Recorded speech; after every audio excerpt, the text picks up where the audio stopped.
Welcome to the final course of this year's Alumni College. We are very happy to have John Sheehy, who wrote the best book in the world, talking about some of the highlights, some of the 14 highlights of that book, namely the Presidents of Reed from Foster through Diver, I assume.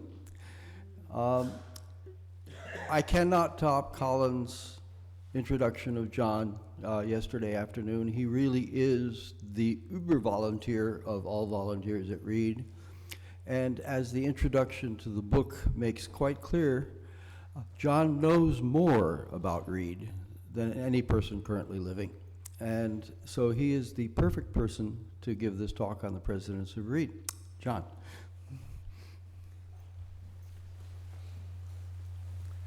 Thanks, Jim. Welcome, everyone. I want to apologize this morning. I lost my voice last night in all the revelry, so if you have a hard time hearing me, I'm doing my best. I thought I'd start out this morning where everything starts out at Reed, which is with Homer, who's the grandfather of oral history, okay? And I had a wonderful opportunity at Christmas at the alumni solstice party in Berkeley. I won the top door prize, which was a copy of the Iliad.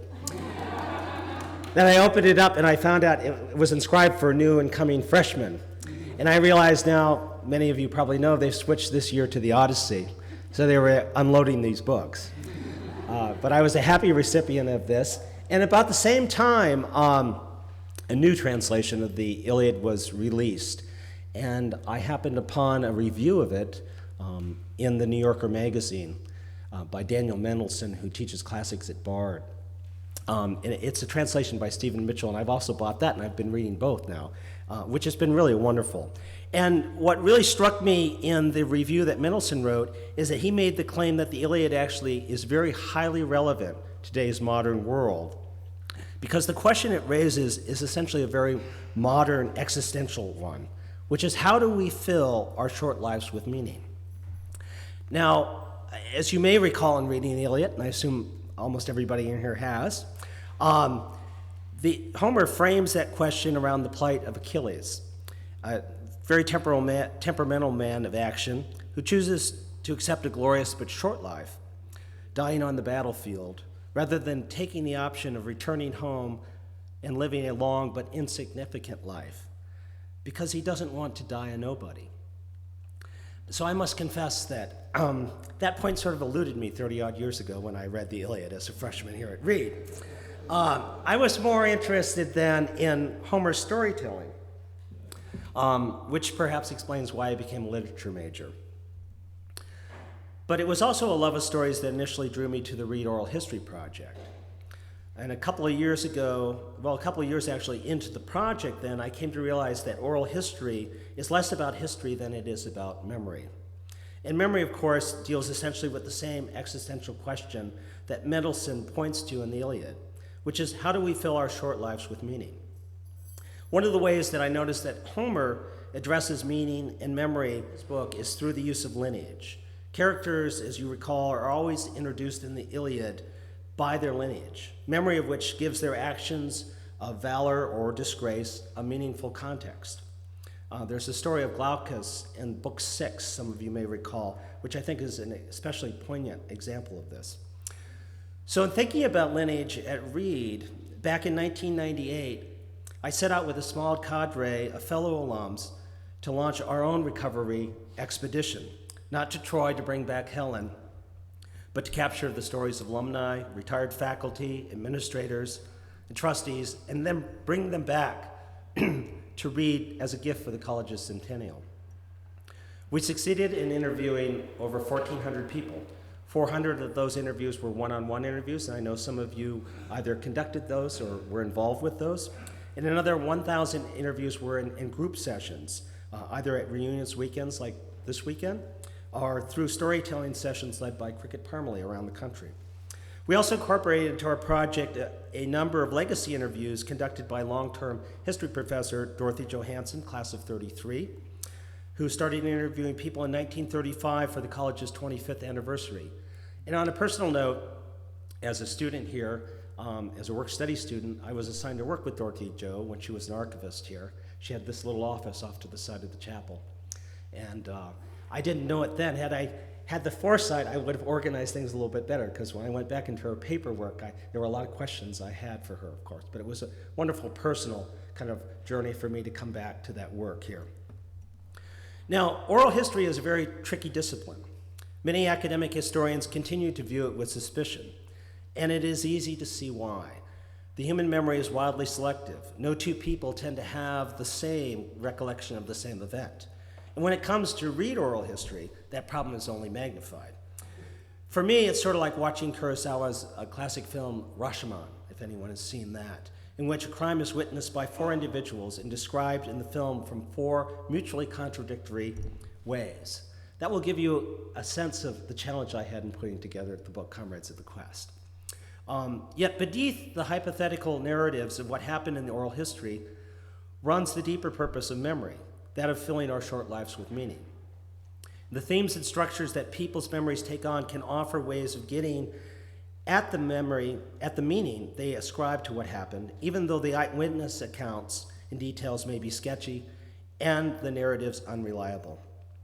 Alessandro Portelli, who's an Italian theorist in the field, attributes this meaning-making phenomenon to what he calls places of memory. If we can view memory as a flowing stream, then these places, these meaningful places of memory are small eddies where flotsam and jetsam gather and circle sometimes endlessly in our minds. Now, when looking at the oral history of an institution like Reed, it strikes me that some of the most convenient eddies to focus on are those of distinctive presidential eras. So with that, welcome to the study of lineage that I'm calling the Reed paradox in times of presidential transition. The Reed paradox was born 100 years ago when Reed's first president, William Foster, set out with his posse of hand-picked faculty and students on what he called Comrades of the Quest, to pursue one primary goal, which was to make Reed College the holy grail of critical thinking. For Foster, that meant challenging the status quo in higher education, which at the time was split between the narrow pre-professional pursuits of research universities and that of traditional liberal arts colleges, many of whom had relaxed their academic requirements and aligned themselves with spectator sports, social climbers, and purchased degrees in an attempt to remain popular in an age of science and technology. It was a situation, as Woodrow Wilson famously observed, where the sideshows had swallowed the circus. In other words, not that much different than what we find in higher education today. Foster went about this task by rethinking everything about higher education to create a blueprint for what he called the ideal college. His intention was not to be different for the sake of being different, but rather for the sake of innovating the liberal arts, and in doing so, making them more relevant in preparing students for the ever-widening dimensions of the modern world. In that spirit, Reed's launch was greeted in the words of E.B. McNaughton, some of you may remember, an early Reed trustee and later president of the college in the late 40s and early 50s, as like a comet falling from the sky. From the very beginning, Reed quickly established a reputation as an innovator and a radical upstart. And while its educational model would go on to inspire other colleges, much to Foster's disappointment, it would not be replicated.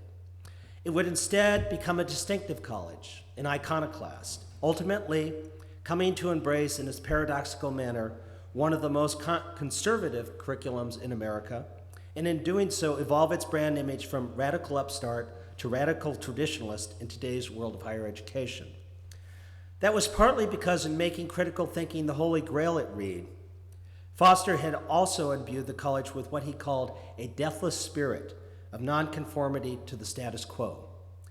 In his own words, Foster said, "I hope that Reed would stand staunchly, and if necessary, stand alone for whatever Reed College considered right." Herein lies the essence, I believe, of the Reed paradox. As anyone who has seen the classic biker movie, The Wild One with Marlon Brando, knows, a large part of being a nonconformist relies on being misunderstood by the world around you. That sense is usually amplified by a need to feel as though you are sleeping in the camp of the enemy, stifled by surrounding forces.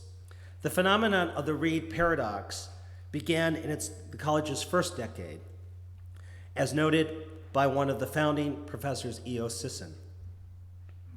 Sisson said, like every innovating scheme, Reed was ceaselessly subject to forces dragging away from its peculiarities and back to normalcy. There seemed to be no bounds to the public misunderstanding and misrepresentation of an institution that ventured to break the hard crust of custom and orthodoxy. Reed was misunderstood not only by provincial Portland, but also by a number of Reed's trustees over the college's first half-century, who, along with a number of the presidents they appointed, struggled to change Reed into more of a normal, by which they meant conforming, college. Now, while Reed has clearly evolved from its revolutionary roots over the past 100 years, the spirit of nonconformity that underlies its distinctiveness remains, as we saw with Reed's withdrawal from the rankings of the U.S. News and World Report in the late 90s. That distinctive position, I believe, was carved out by three primary factors, all of which were introduced within the college's first 15 years. They were by design, by necessity, and by paranoia. To talk about how these three factors evolved, I want to first introduce a model called the organizational life cycle. And although I was a lit major, it turned out when I got out of Reed, I had a kind of a secret wonky side, and so you're going to see that come out now. This is a model some of you who are MBAs and whatnot may be familiar with. It was developed by the Boston Consulting Group in the 1960s. The particular model I'm going to use comes from a group called the Adidas Institute, deals with organizational development. Its basic premise is that the life cycle of an organization or an institution essentially follows predictable stages of development that are similar to the human life cycle, and it looks something like this. The life cycle is distinguished by two basic trajectories: growth on the upswing, as distinguished by the continuous line, and then control on the downswing, which is distinguished here by the broken lines. Each of the stages within the life cycle have a different balance of growth and control. Growth dominates the early stages, and control dominates the aging side of the curve. The goal for an organization of this model is to first attain and then maintain a state of what is called prime. You'll notice that up at the top, just before you get to stability. Prime is a level of maturity in which growth usually maintains some edge over control. But the two exist in a state of tension one might call responsive instability, meaning that the organization is flexible enough to adapt to new challenges in the environment, but has enough controls in place to do so in a manner that protects and furthers its mission and its core values. Unlike the human life cycle, which is essentially a straight shot to the grave, the theory here is that it is possible for an organization to remain in an extended state of prime for some time by continually renewing and adapting itself to a changing environment. Reed reached prime within its first 15 years, and it did so by going through the stages of infancy, go-go, and adolescence, with each stage marked by a traumatic presidential transition. The infancy and go-go stages were represented by the era of William Foster, 1911-1920, the adolescent stage by Richard Schultz in the early 20s, and the prime itself was achieved during the so-called golden era at Reed, during which the college was more or less faculty-led. I'm now going to briefly touch upon the presidential transitions between each era in my exploration of the Reed paradox. During the infancy and go-go of the Foster era, the college's distinction was pursued by design. Foster came to Reed at age 31, fresh from receiving his doctorate at Columbia's Teachers College, with his blueprint of what he called the ideal college that he had written up as his dissertation. So imagine finishing your PhD and taking your dissertation and starting a college with it. It's a pretty gutsy move. Hard driving, argumentative, and evangelistic, Foster was a follower of the pragmatist movement that flourished at the turn of the century.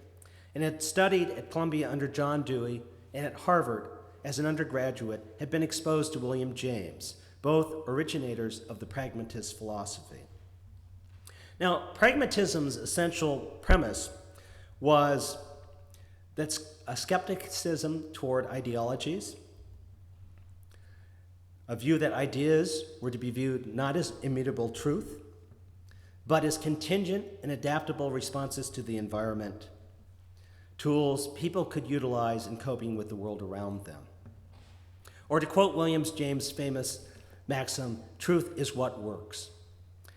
Employing a scientific methodology to social problems in a universe they viewed as still in play had a liberating effect on a generation of jurists, journalists, policymakers, and academics who comprised the progressive movement in the early 20th century. It was also the basis of Foster's quest to make critical thinking, or one might say thinking about thinking, the holy grail at Reed. Like a good progressive, the purpose of critical thinking for Foster was to train leaders in challenging the status quo through innovations that move society forward, especially in the area of social action and cultural change. That required, in Foster's words, the freedom and independence to proclaim the truth without fear or favor of politicians or religious sects or benefactors or public cries or its own administrative machinery. Foster may have been a starry-eyed crusader, but he was also a shrewd educational entrepreneur. Accordingly, independence became the context for community at Reed, with self-reliance and intellectual risk-taking as its desired outcomes. Only in such an environment could students be trained in pursuing breakthroughs and innovations in every field without being hampered by socially imposed and compromising boundaries. That was the very heart of Foster's ideal college, and it set the stage for much of what followed during the next 100 years, especially in the area of student life. E.O. Sisson described the essence of the ideal college as being built upon three pillars: intellectual freedom, academic rigor, and egalitarian democracy. Foster believed that each of the pillars was wholly dependent on the other two. Intellectual freedom represented a state of being, academic rigor, the path to attaining that state, and egalitarian democracy, the environment necessary to supporting and enhancing that attainment. Foster's design of the ideal college, however, embraced three paradoxes, all of which we continue to struggle with today. The first was that intellectual freedom requires discipline. This comes as no surprise, I'm sure, to Reedies in the room, but it is not a commonly held understanding of freedom, even in other parts of higher education. The Latin root of the word discipline is discere, meaning to learn. Freedom was realized by teaching students how to form a disciplined relationship with freedom itself. Foster's academic rigor was a process of completely grinding down a person's conditioned beliefs and ideologies and replacing them with a pragmatic method of thinking that ideally acknowledged no boundaries, where people were free to think anything and everything. It was by its very nature stressful and painful. There was no easy way through it. You could supplement the process with services and counseling, but you could never completely resolve the pain of going through it without eliminating the process itself. There were going to be casualties. The attrition rate out of the gate after the first two classes was over 60%, and it would remain between 50 and 60% for the next 80-odd years. It was going to leave scars and create an alumni with a love-hate relationship of the institution that was not necessarily found at other colleges. The second paradox was that shared governance promotes innovation. And Foster himself was an anti-traditionalist and an anti-authoritarian, except when it came to imposing his own vision. In other words, a true Reedy. Reed's Constitution, which provided unprecedented shared power to the faculty and autonomy to the student government, remember this is in 1911, was ideally meant to encourage both self-reliance and ongoing innovation within those bodies without the constraints of executive top-down administration. To Foster's surprise, however, the checks and balances inherent in such a democratic structure made advancing the overall college a slow and messy process, and soon led to a general conservative posture on the part of both faculty and students, soon supported by a growing alumni that came to be called Old Reed. The third paradox was that social freedom fosters community. Unlike the first paradox, where discipline led to attaining intellectual freedom, in the social realm, that paradox was reversed. Here, social freedom led to establishing community norms. This was because for Foster, self-reliance was the basis of independence. Students were not expected to unthinkingly conform to a set of social and moral expectations imposed upon them, but instead to form a common understanding of community norms through examination and debate. In Foster's mind, a community that valued its independence would naturally rely upon mutual self-restraint as a means of protecting that value in the community. To institutionalize his belief, Foster adopted the honor principle, an ambiguous ethos of integrity in place of traditional hard and fast rules. The non-codified nature of the honor principle required that it be annually re-examined and thereby remain relevant to the contemporary mores of the campus at any given time. The question, what is the honor principle, quickly became Reed's equivalent of the ancient Zen koan, what is the sound of one hand clapping? To define it in absolute terms was to violate it. Instead, the honor principle occupied a paradoxical middle ground between rules and no rules, ideally incorporating both, but not abiding in either, leaving the community free to debate and determine their own code of conduct. Foster's honor principle faced two primary threats. The first was apathy. To remain relevant, the honor principle required an intentional presence in the community.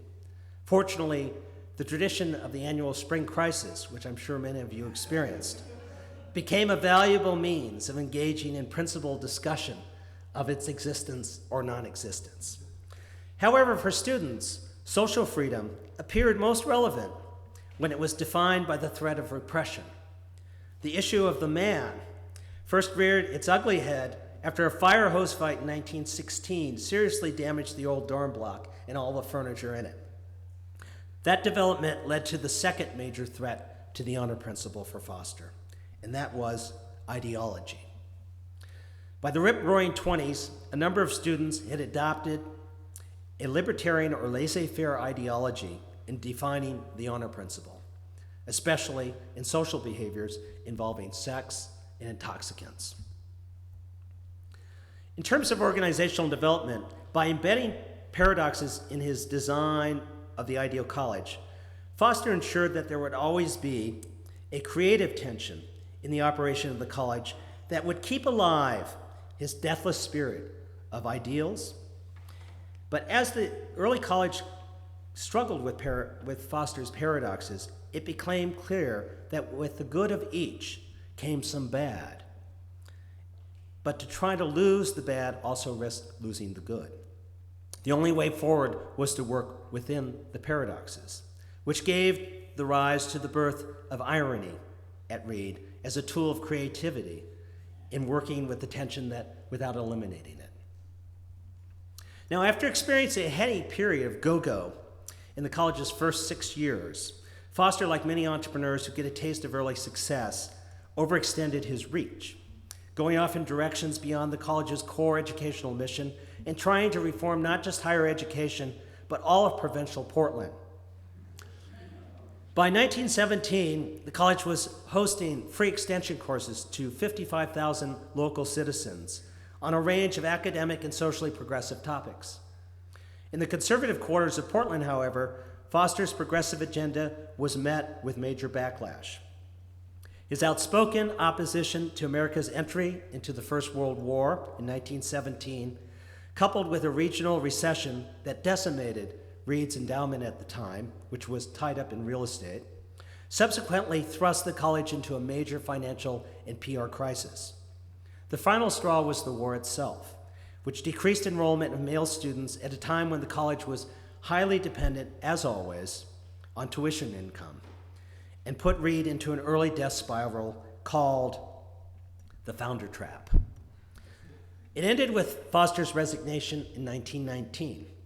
At that point, the original trustees, aging and unable to mount the energy to revitalize the college, brought in a new board of regents made up of 6 local business and civic leaders to find a new visionary who could see in Reed's devastated state opportunities to launch a new stage of recovery. Which brings us to the transition to Reed's second president, Richard Schultz, in the beginning of Reed's adolescent stage. During adolescence, the vision and spirit of the founder needs to be institutionalized in the organization so that it can live on without the founder's presence. At this stage, growth still dominates the life cycle, but unlike the heady go-go times of Foster, certain controls are introduced to minimize the possibility of the organization being whipsawed around by the whims of any one person into death spirals like the Founder's Trap. Note, however, the jagged lines at this stage represent a very stormy period of adjustment. Richard Schultz was a highly energetic, personally engaging, charismatic professor of history at the University of Washington, whose defining life experience had been the 3 years he had spent at Oxford as one of the first Rhodes Scholars. Like all Reed presidents, he arrived without a clear understanding of the financial challenges he was facing or the fact that he would have to raise money. Like Foster, he came to Reed with an experimental dream plan, a manifesto he called New Humanism, intended to be a unified reinterpretation of the whole of existence. No dream too small for this man. New Humanism was Schultz's antidote to the disillusionment and disintegration left in the wake of the First World War. Schultz's main challenge was grafting his New Humanism onto Foster's rootstock of intellectual freedom, academic rigor, and egalitarian democracy. He did so by institutionalizing Foster's design with a prescribed curriculum grounded in the humanities. Schultz's plan was on the leading edge of the new general education programs that sprang up between the First and Second World Wars, and that were primarily geared to providing a sense of order in a world that was perceived as coming apart. Accordingly, the central theme that Schultz stressed was that unity is understanding, the need to see things whole. An early internationalist, Schultz viewed the training in critical thinking at Reed as crucial to making students better world citizens. To model that at Reed, he introduced the small conferences he had experienced at Oxford and worked to foster a stronger sense of community bonds. He was, in fact, the first to introduce the concept of the Reed community, to provide students with a model to work toward when they went forward into the outside world. Schultz's curricular plan, however, was as wildly visionary and impractical as Foster's blueprint of the ideal college. Board member E.B. McNaughton remarked, Schultz would come into the regents' meetings and start talking about his hopes for the college. No one could understand him because he talked so fast. After the meetings were over, everyone would say, "What in the hell was the man talking about?" Schultz's original curricular design was so centered around the humanities and social sciences that it was impossible for science majors to complete their departmental requirements. Accordingly, it was met with fierce opposition from the science faculty, almost all of whom were Foster holdovers. For the entire 3 years of Schultz's presidency, there was open civil war among the faculty, the scars of which lasted well into the 1950s. Then, in 1924, in the middle of negotiating an end to the faculty civil war, Schultz died in office. The common belief was that he had worked himself to death, that the presidency of Reed College was a man-killing job. In truth, he died of complications from a burst appendix. That threw the fledgling Reed into another crisis in the life cycle called the divorce. In the divorce, the visionary entrepreneur either dies or is expelled, leaving a power vacuum. At this critical juncture, the organization is usually vulnerable to premature aging, as those seeking to end the crisis attempt to impose controls that inadvertently curtail further growth to the state of prime. This is what it looks like from a systems point of view. The crisis creates a turning point that plunges the organization's growth trajectory suddenly downward, creating a gap in the growth pattern called the gap of transition, where the seeds of a new framework, a new way of envisioning the college, need to be planted. And for this to work, you need to plant, and the seeds are represented by these black dots, you need to plant a lot of seeds, because in the changing environment, you're never sure which ones will actually take root and grow into a new stage of development. If all the seeds fail to germinate, the organization continues its downward spiral to death. In this critical gap of transition, the Reed trustees decided in 1924 to bring back to campus as president one of Reed's founding faculty members, Norman Coleman. Coleman had left Reed in 1920 to direct a company labor union in Portland called the 4Ls. His orders from the trustees were to dismantle Schultz's plan and restore Foster's original free electives curriculum, thereby ending the faculty feud, and then to place Reed on a more conventional path that would put to end the college's godless, radical image in Portland, thereby making it easier for the trustees to raise money. The trustees, however, underestimated the faculty, who faced with this common threat, united in opposition, consolidating Schultz's and Foster's innovations into a refined curricular design that proved to be the new framework for growing Reed out of the divorce trap, and thus was born a new stage called the Golden Era. The Golden Era extended from 1925 to 1945. During this period, a powerful group of senior faculty, using the power-sharing constitution that Foster had created somewhat naively in 1915, consistently outmaneuvered President Coleman and his normalizing initiatives. The Golden Era faculty further served to hone Reed's iconoclastic distinction by necessity and paranoia. They did so by employing two core values. The first, frugality, and the second, insularity. While the lack of financial resources made frugality necessary, it also forced the faculty to focus on doing one thing well, which was institutionalizing the college's core mission of critical thinking around the humanities-based curriculum. Frugality also supported Foster's principle of self-reliance.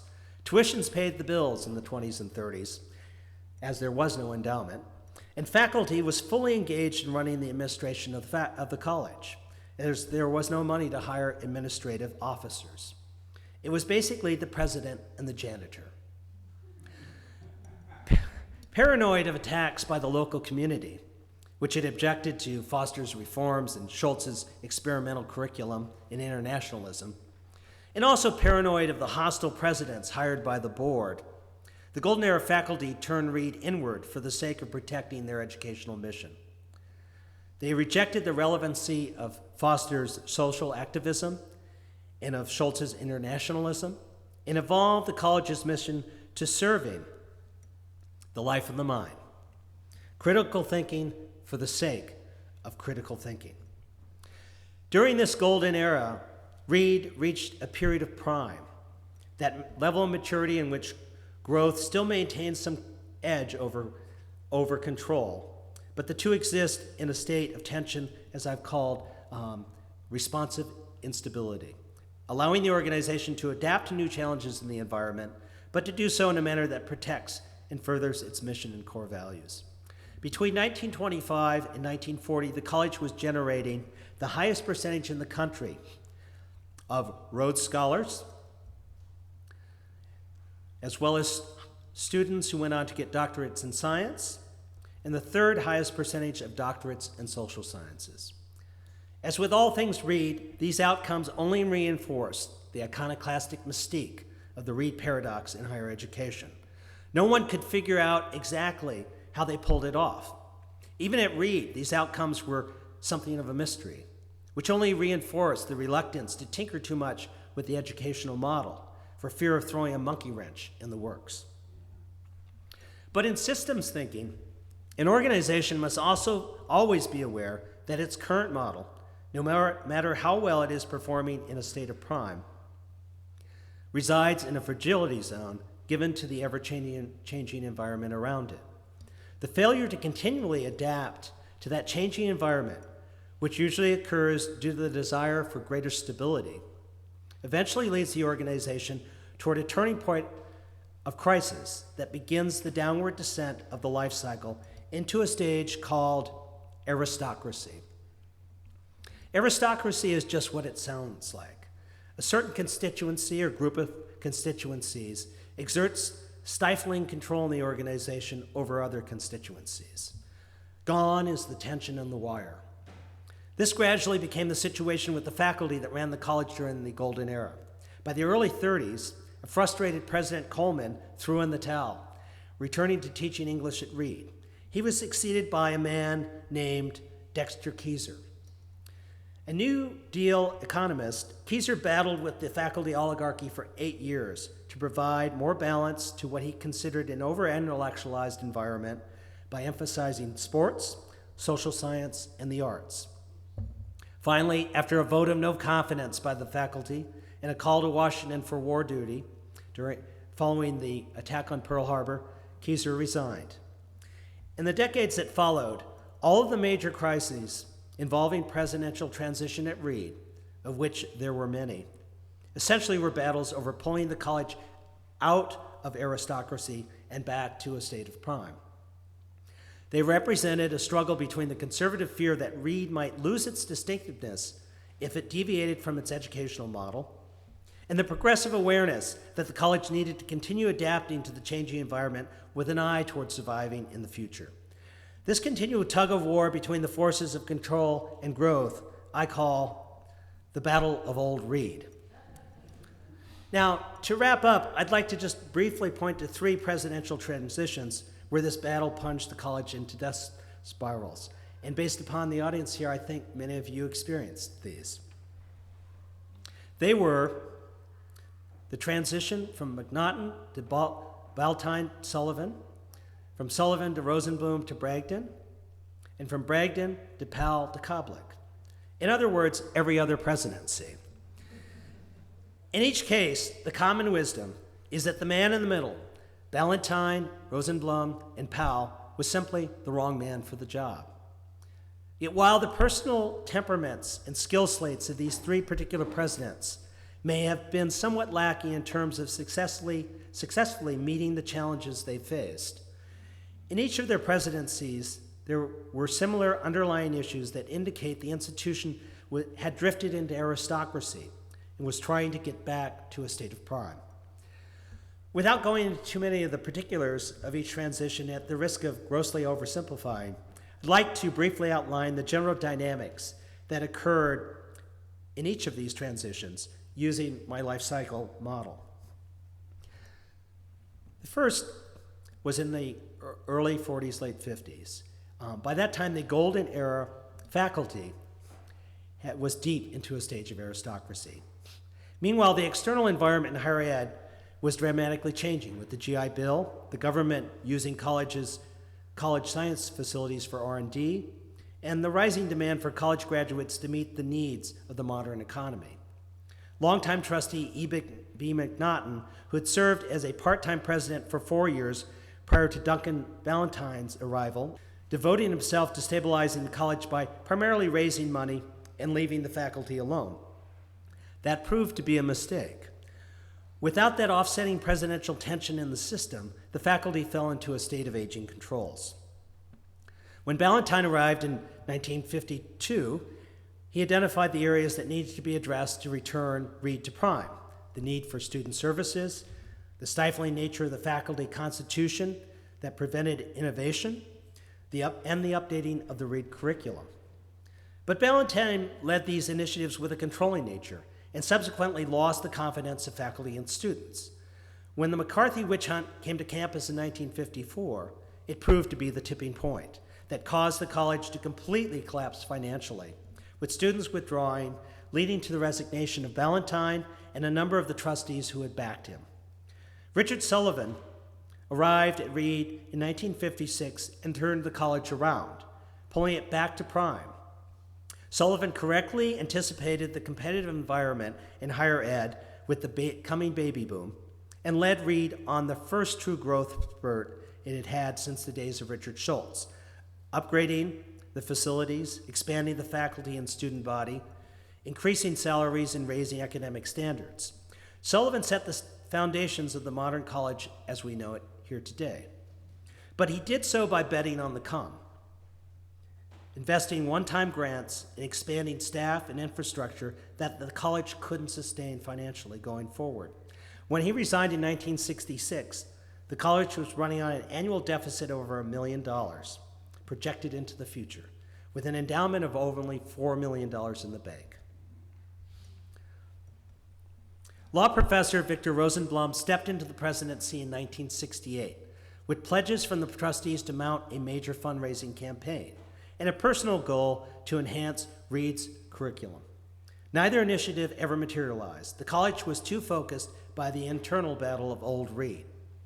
The faculty aristocracy at the time, known as the Old Guard, was locked in an ideological conflict with a cohort of younger faculty known as the Young Turks. The Young Turks sought to jettison Reed's prescribed humanities curriculum and make the college more relevant to the times. That included implementing a Black Studies program that operated outside the oversight of the faculty oligarchy. Rosenblum's approach to the Battle of Old Reed was to try and please everyone. He ended up pleasing no one, and after only 2 years, returned to teaching law, leaving the college on the verge of bankruptcy, with students once again fleeing in droves. Paul Bragdon stepped into this breach in 1971, and over a 17-year period, successfully led the college back to prime, like Sullivan, striking that key balance between growth and stability, but in a more sustainable manner. And yet Bragdon, too, in the second half of his term, ran into heavy resistance from the faculty and student aristocracy in his efforts to renew and reunify the curriculum and to improve the conditions of student life. When he left Reed in 1988, the college was on its strongest financial footing to date, but the aristocracy of the time was resisting a number of cultural changes coming down in the larger social and academic environment. The college was stable, but not for long. Those cultural issues bubbled up and exploded during the administration of Bragdon's successor, Jim Powell. Much like Duncan Ballantyne in the 1950s, Powell identified the areas that needed to be addressed to return Reed to a state of prime: improving student life, innovating college governance, updating and reviewing the curriculum. These, by the way, are just perennial concerns at Reed. But also, like Ballantyne, Powell attempted to lead by control and not necessarily growth. The Battle of Old Reed that ensued under his administration, this time between a new Old Guard and a younger, largely female faculty cohort, was sparked in part over conditions arising from the lack of a sexual harassment policy at Reed, and it tore the college apart. The imposition of federal drug and alcohol policies on the college also fed into the cultural changes between students and the administration in this new battle. Upon Powell's resignation in 1991, Reed once again fell into a financial crisis, with students fleeing in droves. Steve Koblich, who succeeded Powell in 1992, repaired the financial situation, raising a boatload of money, pulled the community back together, and led Reed on a 9-year growth spurt back to prime. In each of these three presidential transitions, the men in the middle, Ballantyne, Rosenblum, and Powell, took the college right down into what is called the gap of transition. Descending into that gap is sometimes called going into the valley of death. And I can tell you from reading dozens of oral histories describing these three particular presidential transitions that the descent looks something like this. It resembles entering Elizabeth Kubler-Ross's grieving cycle, full of denial, anger, resistance, more anger, fear, confusion, and stress. ending in a ball of confusion and chaos that breaks the hearts of all involved. As we've seen, these battles for Old Reed also create financial crises as they drive away tuition-paying students, placing Reed, with its relatively small endowment, in a very vulnerable position.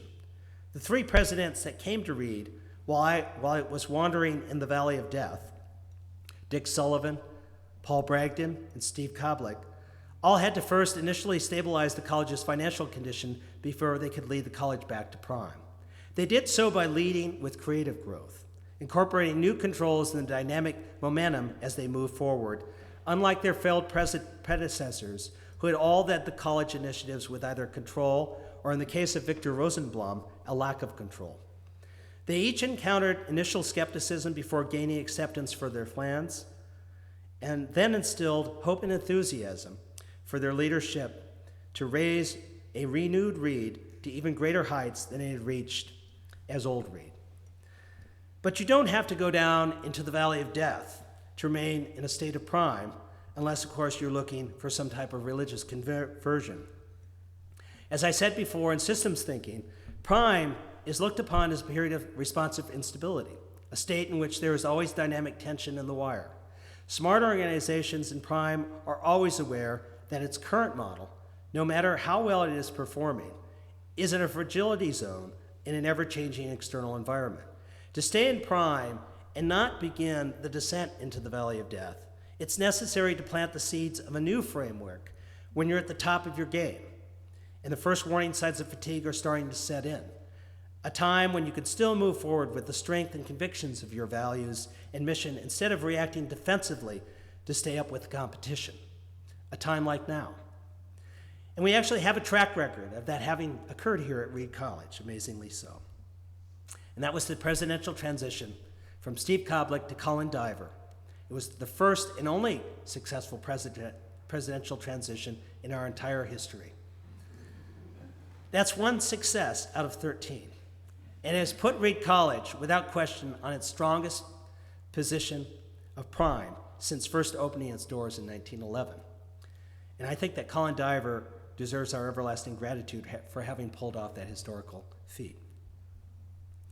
In the upcoming presidential transition that we're about to enter now with John Kroger beginning July 1st, from an organizational development aspect, the main question on the table is how to remain in the state of prime.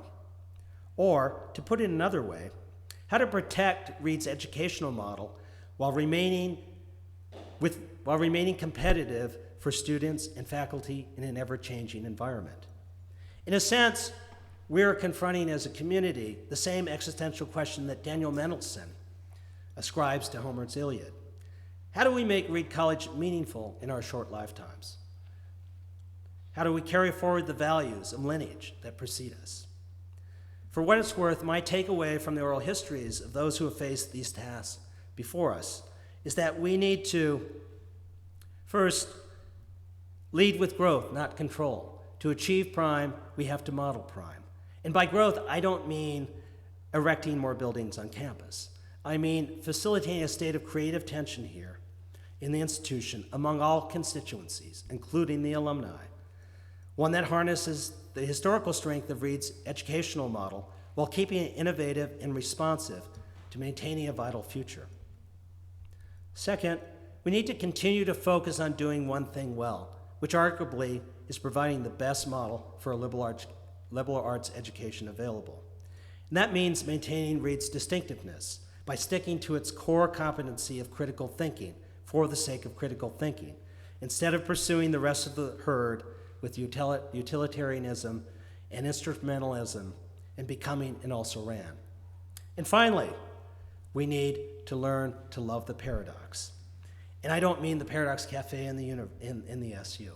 Thank you very much.